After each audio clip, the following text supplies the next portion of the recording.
Compass কি পারবে অখিলেশের থেকে তার বাবার ফর্মুলা উদ্ধার করতে? সম্পূর্ণ জানতে হলে চ্যানেলটি সাবস্ক্রাইব করে ভিডিওতে লাইক দিয়ে দেখতে থাকুন। কম্পাস সিরিয়ালের আজকের পর্বে দেখা যায় ঋতুজা ও বিহান এখন ভীষণ দুশ্চিন্তায়।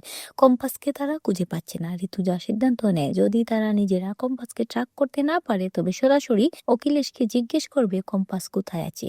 এদিকে কম্পাসকে হারিয়ে বিহান তার মা ঋতুজার উপর রেগে আছে। সে বলছে সে আগেই মানা করেছিল কম্পাসকে ওখানে রেখে না আসতে। অন্যদিকে কম্পাসকে যারা অপহরণ করেছে তাদের টপ লিডারের মুখোমুখি হয়ে কম্পাস অবাক হয়ে যায়। সে জানতে পারে এই লোক দীর্ঘদিন ধরে তার বাবার তৈরি ফর্মুলার পেছনে লেগে আছে। কম্পাস সাহসের সাথে তাকে প্রশ্ন করে যে এই ফর্মুলা নিয়ে সে এমন কি মহৎ কাজ করবে যার জন্য এক দেশ থেকে অন্য দেশেই ছুটে বেড়াতে হচ্ছে। অন্যদিকে অখিলেশ চৌধুরী অবিকেন্দ্র থেকে বলছে যে গায়ের জোরে সবকিছু হয় না, সেটা কম্পাস বারবার প্রমাণ করে দিয়েছে। আর এই কথাটা আজ আমি আরেকবার তোমাকে মনে করে দিতে বাধ্য হচ্ছি অভিকেন দত্ত।